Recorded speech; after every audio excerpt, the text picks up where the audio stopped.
प्रश्न मुझे आप सबसे करना है, उत्तर मिलना चाहिए, क्योंकि प्रश्न करो उत्तर नहीं मिले तो बढ़िया नहीं लगता। यहां कितने ऐसे लोग हैं जो आस्तिक हैं? आस्तिक समझते हैं ना, जो भगवान को मानते हैं। कितने लोग हैं? सभी हैं। सभी हैं तभी तो यहां आए हो, नहीं तो आते ही क्यों, अपने घरों में बैठे होते। आप सब भगवान को मानते हो, ठीक है, पक्का आपने मान लिया भगवान को। लेकिन एक है आस्तिकता कि हम भगवान को मानते हैं, बुरा मत मानेगा, लेकिन आप में हम सब आस्तिक हैं, इसका मतलब ये पक्की गारंटी नहीं कि हम भक्त भी हैं। आस्तिक होने में और भक्त होने में बहुत फर्क होता है। आस्तिक कौन है? आस्तिक वो है जो रोज सुबह उठता है, एक बार उठ के अपने भगवान को अगरबत्ती लगा देता, हाथ जोड़ लेता है और प्रसाद को चनोरी मिश्री चढ़ा देता है और अपने काम पर निकल गया, और फिर शाम तक खत्म, एक बार में कोटा पूरा।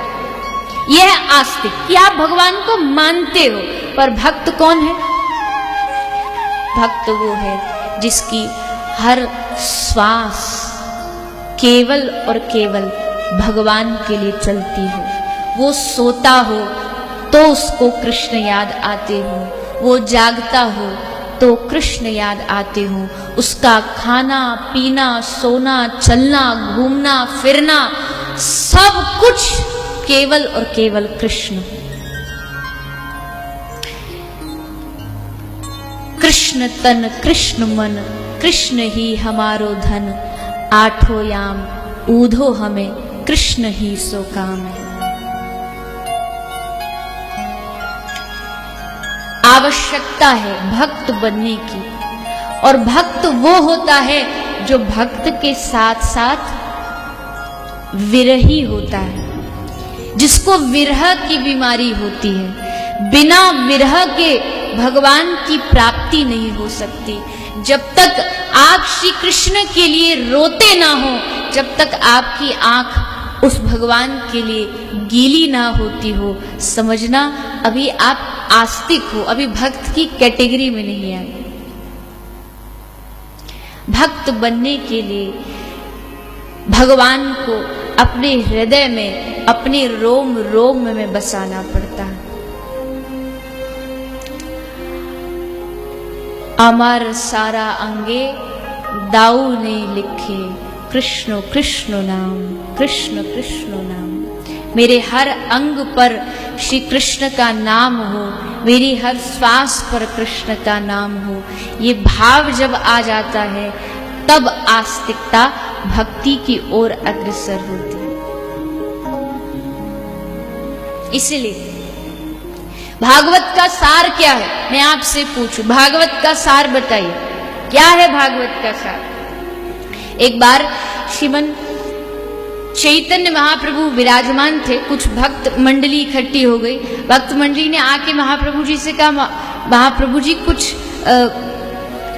सुनाइए, कुछ प्रवचन दीजिए, कुछ ज्ञान दीजिए, कुछ बताइए। तो श्रीमन महाप्रभु जी ने कहा, श्री कृष्ण। चुप हो गए। 10-15 मिनट हुआ, फिर से शिष्य बोल पड़े, महाराज कुछ तो श्रवण कराइए। महाप्रभु जी ने कहा, श्री कृष्ण। चुप हो गए, बैठे रहे। फिर आधा घंटा हो गया, सब शांत बैठे। फिर कहा भीड़ ने, महाप्रभु जी कुछ तो, इतनी दूर से लोग आए हैं, कुछ तो श्रवण कराइए। महाप्रभु जी ने कहा, श्री कृष्ण, और उठ करके स्थान छोड़ के चले गए। किसी ने बाद में पूछा महाप्रभु से, महाप्रभु आप कुछ बोले क्यों नहीं, आप कुछ उपदेश क्यों नहीं दिया आपने? महाप्रभु जी ने कहा, मैं कितना भी उपदेश दूं, मैं कितने भी बड़े बड़े प्रवचन, भाष्य, गीता, रामायण, भागवत पर सुना दूं, पर मुझे मालूम है सबका सार तो केवल श्री कृष्ण है। इसलिए एक शब्द में मैंने सबका सार सुना दिया, श्री कृष्ण। मेरे पास यही है, तुमको चाहिए तो यही ले जाओ, इससे ज्यादा मैं कुछ नहीं